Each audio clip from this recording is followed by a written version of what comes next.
I'm Unsound and I saw Scott Pilgrim Takes Off. It is created by Brian Lee O'Malley. This is episode 7, To Scott, To Pilgrim. It is directed by Kenji Meiba. And if you haven't seen this episode, I will spoil it for you. This episode starts very trippy.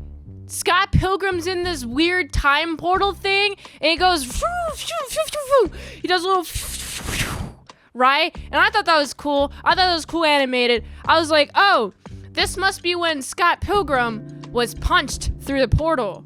Interesting. What is he doing here? Also, he meets old Scott. He's like 37, this old Scott that he meets. How old is Scott now? 23? Okay, we have a 23-year-old meeting a 37-year-old, and I'm just curious, where did life go wrong? Okay, we have freaking old Scott be like, hey, I'm gonna take you to this virtual guy, which is a virtual boy. It's a virtual boy, but it's virtual guy, and it's a time travel machine, which is pretty cool. I was like, whoa, you have a time travel machine? Old Scott Pilgrim be like, yeah, I got myself a time travel machine. Of course I do. And I want you to go back in time, and I want you to never meet Ramona Flowers ever again. Never date her. I'm just like, why is everyone always trying to go back in the past and change things? Why don't you move forward? Move forward. Of course, old Scott, which is fun. The perspective changes from young Scott, current Scott, and current Scott being the 37-year-old, to being old Scott and the current Scott being the 23-year-old. They're still at Wallace's place, and Wallace's husband works for Nintendo. This was my face when I saw that. I was like, oh, it's a reference.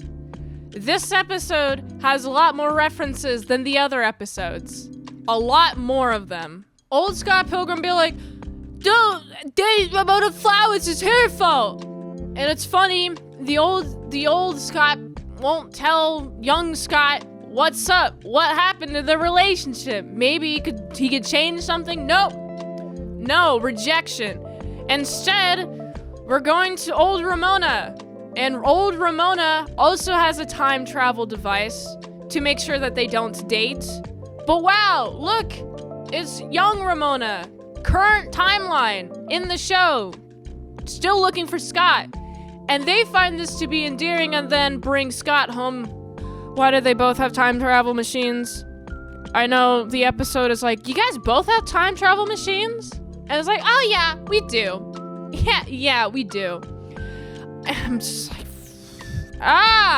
remember the screenplay that young Neil was kneeling around making writing about, and he had a ghost come and be like, oh, here's your screenplay. Yeah, that was old Ramona. And she made that so young Neil would be a screenplay writer, and it'd be some nice sweet thing for Scott Pilgrim. And then she blesses, and then they get sent home. And actually, it's Scott Pilgrim and Knives are talking now. Wow, so sudden. I don't feel any sense of journey. I just feel like I'm just being transported to random places. And since Ramona and Scott can't kiss, they're gonna have a little bit of a kissu. But they can't have a little bit of a kissu. No, can they? No, there's a barrier.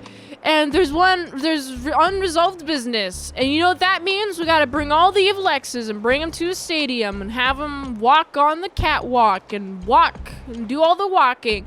I don't think I've commented on the animation because the animation previous episodes, very, very same quality, still pretty good. I like the art quality.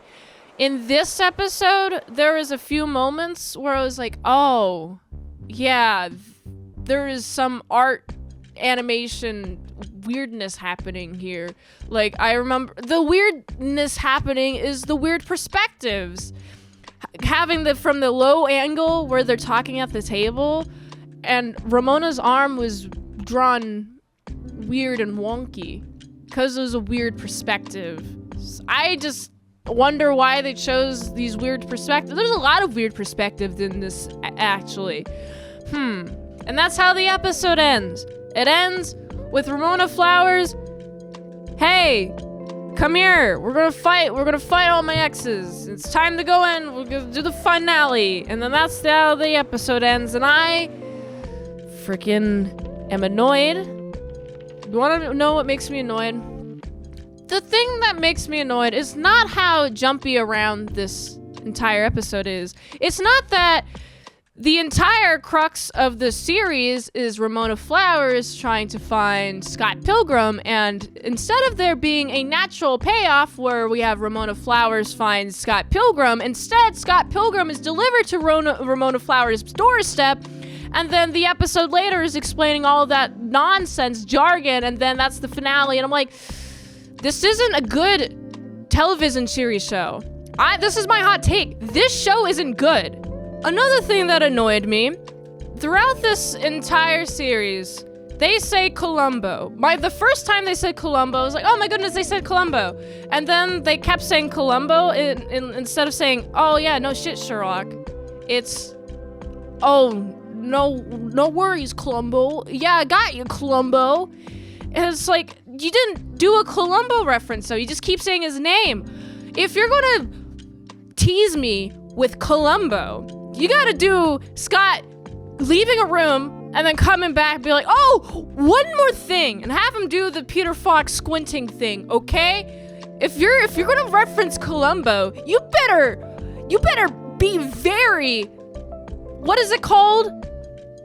Oh, what word am I blanking on? You better be dedicated. You better be dedicated to referencing Columbo. You gotta take all your Columbo references, grab them from underneath all your sleeves, and chuck them out. Don't just reference Columbo for no reason. Don't just do that. This episode makes me a rage. I gotta give this episode a solid 5 out of 10.